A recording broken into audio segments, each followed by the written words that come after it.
De volta com vocês, galera, no canal mais abençoado do YouTube. Louco, mas é claro, por Jesus. 1 Coríntios, capítulo 1, versículo 18. Aqueles que não conhecem a palavra de Deus, eles têm a pregação como loucura. Mas nós que somos salvos, é poder de Deus. Louco, mas é claro, por Jesus. A paz do Senhor, meus queridos irmãos, a paz do Senhor, minhas queridas irmãs. Estamos juntos para estudarmos a lição 7. Não retribua pelos padrões humanos. O que significa não retribuir pelos padrões humanos? É que a cultura humana é diferente da cultura do reino de Deus, né? A cultura humana tem em seu código a cultura da vingança. Se alguém deu um tapa no seu rosto, dê outro, ou dê com mais intensidade. Tá? Não leve desaforo para casa, é isso que os antigos ensinavam para os filhos. Alguém te bateu, bata nele também. Né? É a cultura da vingança. Não leve desaforo para casa. Porém, essa cultura, ela não cabe, tá? Ela não entra na cultura do reino de Cristo, do reino do nosso Pai, do nosso Deus. Ela não pode fazer parte, porque a cultura do reino de Cristo, ou do reino de Deus, é o perdão, a misericórdia e o amor. Tá? Então não tem espaço para a cultura, né, da vingança nos padrões da cultura do reino de Cristo. O nosso texto áureo está em Levítico 19, 18. Não te vingarás, nem guardarás ira contra os filhos do teu povo, mas amarás o teu próximo como a ti mesmo. Eu sou o Senhor. Levítico 19, 18. Verdade prática. O cristão não deve guardar rancor e nem buscar a vingança, antes deve vencer o mal com o bem. Dessa forma, demonstra que verdadeiramente teve o seu caráter transformado por Cristo. A nossa verdade, a nossa leitura bíblica em classe está em Mateus 5, versículo 38 ao 48. A nossa lição está dividida em 3 tópicos principais. Primeiro, a vingança não é natureza do reino. Segundo, o amor é a expressão natural do reino. E terceiro, buscando a perfeição de Cristo. Iniciando pela nossa introdução, né, quando as pessoas nos ofendem, muitas vezes a nossa primeira reação é vingar-se. Porém, Cristo nos ensinou diferente, né? Que nós devemos fazer o bem a quem nos ofende, certo? Que nós devemos não vingar, mas perdoar, né? E amar a pessoa, tá? Dar o perdão a ela. E isso não é natural, isso é sobrenatural. Só Deus, né? Somente Deus pode nos dar força para que amemos como Ele amou. Só uma pessoa regenerada e transformada, que teve um novo nascimento, que pode proceder dessa forma. No nosso primeiro tópico, a vingança não é a natureza do reino. Tá?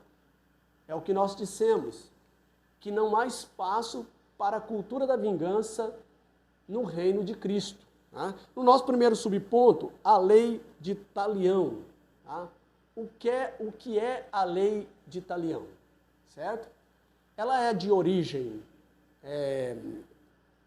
ela não é de origem grega, mas de origem latina. Tá? Lex talionis, que significa lex, lei.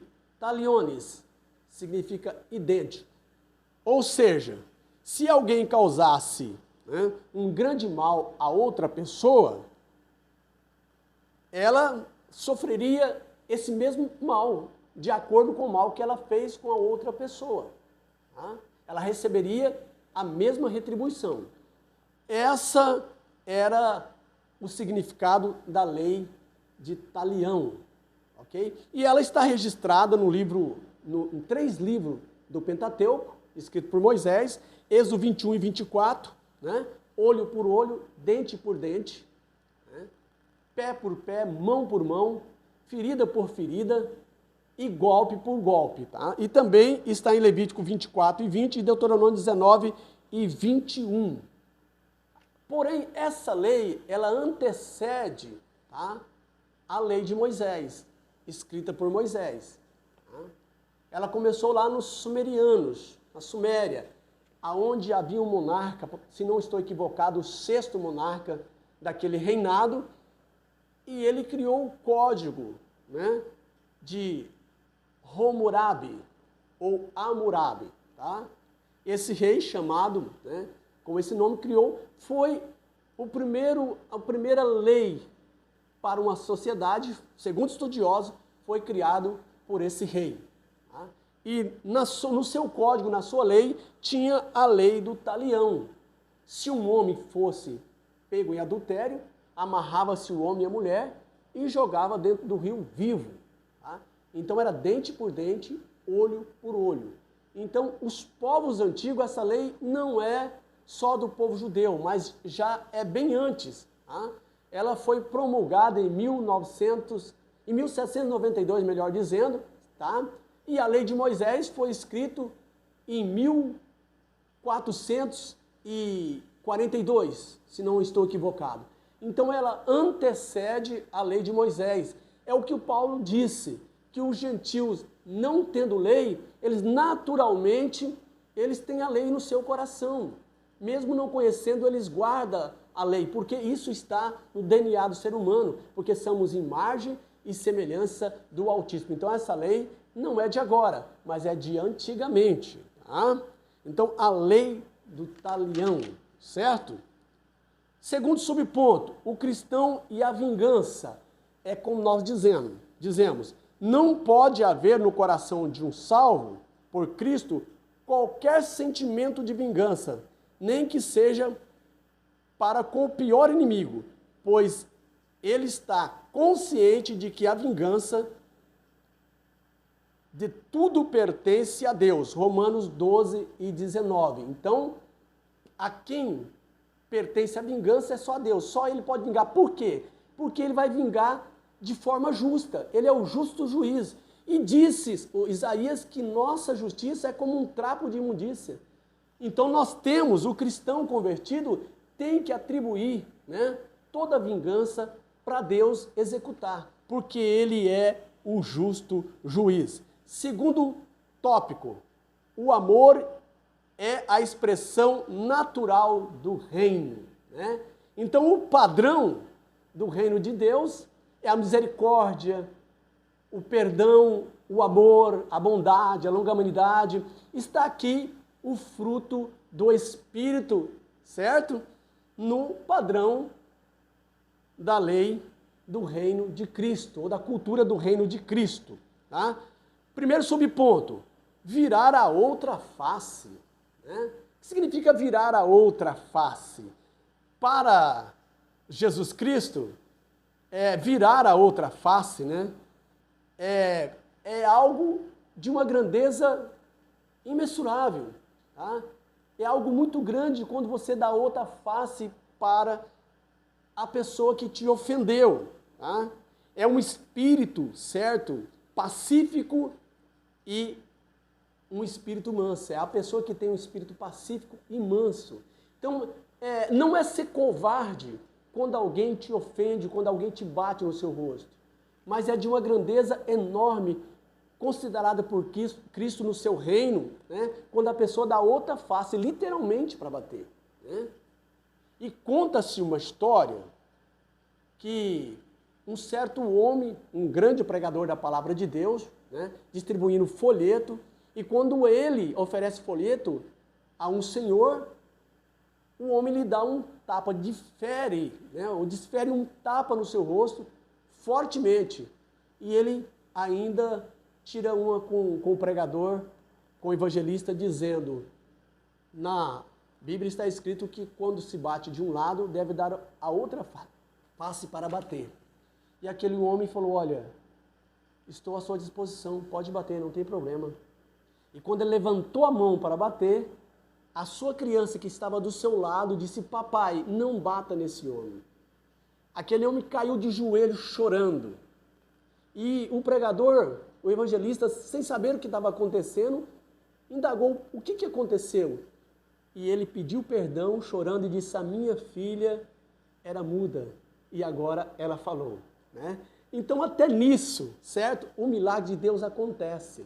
Silas e Paulo foi enviado por Deus para pregar, era para dar tudo certo, mas deu tudo errado. Mas eles glorificaram o nome do Senhor, mesmo sendo surrado, eles glorificaram, e ali foi salvo o carcereiro e a sua família. Aquilo que parece errado, no final vai dar certo, né? Muitas vezes aquilo que nós pensamos que vai dar certo, que muitas pessoas fazem de errado, mas no final vai dar errado. Então obedeça a palavra, porque o final vai dar certo. Amém? Avançando para o nosso segundo subponto, arrastar para o tribunal. Nesse tópico a questão é judicial. Quando alguém ameaça uma pessoa que está ali devendo e busca tirar dela uma peça importante do seu vestuário para pagar uma dívida contraída que não foi paga, Jesus ensina ao que está sofrendo as ações por parte do litigante, que ele não deveria responder com ressentimento, mas deveria deixar que ele ficasse com a túnica, a qual era por demais importante, pois servia como cama. Êxodo 22, 26, 27, Deuteronômio 24, versículo 12 ao 13, Amós 2 e 8. É sempre melhor fazer concessões do que persistir em uma batalha judicial ou em uma competição que levarão a diversos desagrados. Paulo ensina aos coríntios, estava tendo um litígio, estava irmão levando irmão, né, na justiça, e Paulo ensina e diz: olha, não sabeis vós que vocês deverão julgar os anjos, e agora vocês estão escandalizando, levando para quem não é crente julgar as vossas questões. Então, haja consenso, haja perdão entre vocês, resolva aqui, não leve para a justiça. E Paulo aplacou aquele problema que estava acontecendo ali na igreja de Coríntio. E eu já vi história muito triste, pessoas que vendeu sua mercadoria e quando foi cobrar a pessoa não gostou e entrar em discussão, e aquela pessoa que foi cobrar estava armada, arrancou do revólver e matou a outra pessoa, desferiu tiro nela, tiros, e matou aquela pessoa. Olha aí, né? Algo que poderia ser resolvido pacificamente, resolveram de uma forma desagradável, né? Terrível, e restou, né, prisão e aquela triste perca daquele ente querido, dos familiares, certo? Então, geralmente, o que nós devemos fazer é abrir concessões, né? De que persistir em uma batalha judicial, em uma competição que levarão a diversos desagrados, a diversos desabores. Então é melhor entrar no consenso, né? Terceiro subponto do segundo tópico: obrigar a fazer algo. Naquele tempo de Jesus, né, quem fazia as pessoas, obrigava, eram os políticos, né, os militares e os religiosos, aqueles que eram líderes de religiões, né, os magistrados. Então eles obrigavam. E foi o caso de Cirineu, quando obriga Cirineu a carregar a cruz. Mas Jesus vem ensinando: quando alguém te obrigar a fazer uma coisa, andar 10 milhas, anda 2, né, ou 20 milhas, certo? Faça isso, que você vai mostrar que você é cidadão do reino dos céus. E com isso você terá, certo, algo glorioso, e a pessoa vai ver que você realmente pertence ao reino de Deus. Avançando para o nosso quarto subponto do segundo tópico: fazer algo ou fazer alguma coisa por alguém, né? Jesus mostra que o cristão que realmente tem amor no coração, quando se depara com alguém que está sofrendo por algum tipo de necessidade, que está em apuros, pedindo auxílio, jamais agirá com indiferença. Antes, atenderá o solicitante sem qualquer murmuração ou má vontade, com uma atitude generosa, emprestará sem querer algo de volta. Tá? Esse procedimento só acontece para quem realmente tem o amor de Jesus no coração. Por isso, manifesta atos de bondade. Deuteronômio 15, 8, né, ao 10, Provérbios 19, 17, Lucas 6, versículo 30 ao 35. Então, só pode ter essas ações aquele que foi transformado pelo poder da palavra de Deus. O apóstolo Paulo disse para Tiago, uma carta a Tiago, dizendo: aquele que sabe fazer o bem e não faz, peca. Capítulo 4 e versículo 17. Tá? Então, Paulo também nos ensina que nós somos orar por alguém e ele está em necessidade de roupa, de alimento, e orarmos e dizer que Deus abençoe e sairmos, nós não estamos fazendo a coisa certa, nós estamos pecando. Nós temos que arrumar meios, né, condições, dar a eles alimento e também roupas. Se você não pode, você vai falar com a irmandade, né, com os irmãos e adquirir para ajudar aquela pessoa. Esse é o nosso papel, de fazer o bem, sem relação de troca, né? Então Jesus nos ensina que nós devemos fazer o bem sem, há um ditado, né?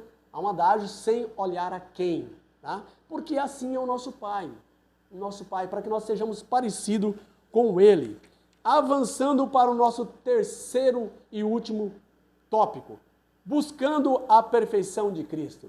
Então, no reino de Cristo, nós vamos cada dia buscar mais aperfeiçoar, até chegar o dia de se tornarmos varão perfeito na presença, naquele grande dia do arrebatamento, onde seremos transformados e seremos como os anjos. Primeiro subponto, terceiro tópico, uma justiça mais elevada. Então, a nossa justiça, a justiça do reino de Deus, ela tem que ser mais elevada do que do reino dos homens, né? Do padrão do mundo. Por quê? Porque nós servimos um Cristo poderoso.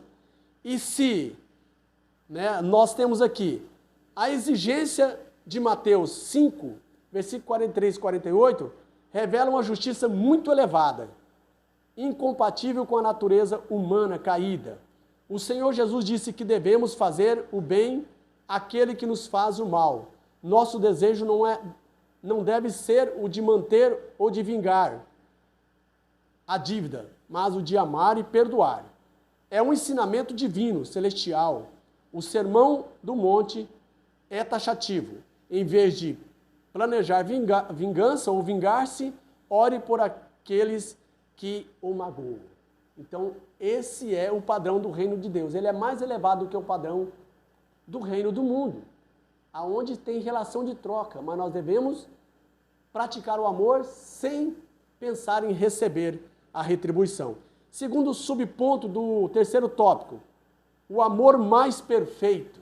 Tá? O verbo amar, que aparece em Mateus 5 e 43, é agapoó. Tá?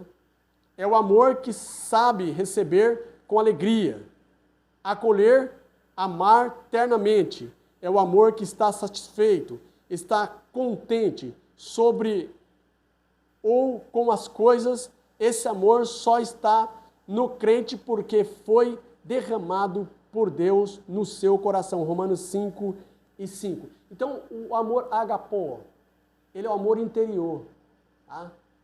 Que vem de dentro, certo? Quando aceitamos a Cristo, ele vem e entra em nós. Tá? É o amor interior. Agora, quando esse amor é externizado, tá? Ele é externizado, ele é praticado, então é o amor ágape. É aquele amor que está em João 3,16, que Deus amou o mundo de uma tal maneira.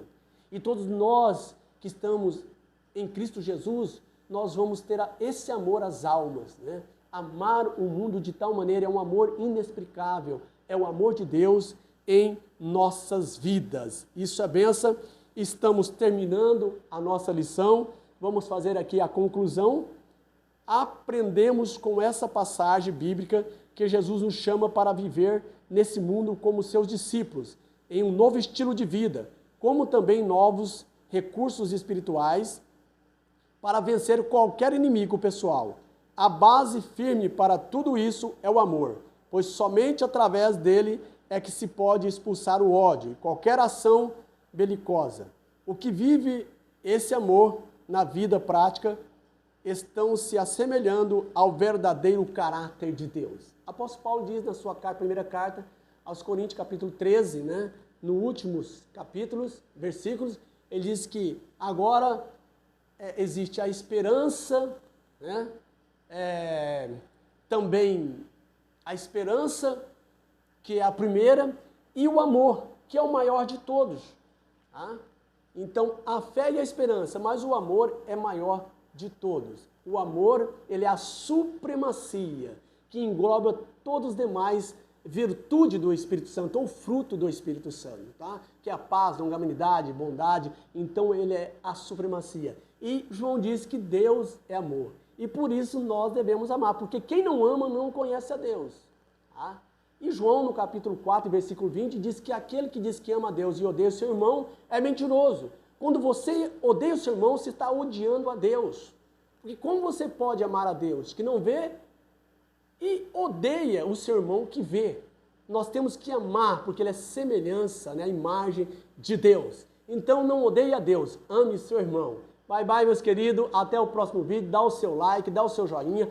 Compartilhe esse vídeo ao maior número de pessoas que você conhece. Se inscreva no canal, nos ajude, tá? E clique no sininho para que mais vídeos sejam compartilhados para você e para demais pessoas. Que Deus abençoe sua vida.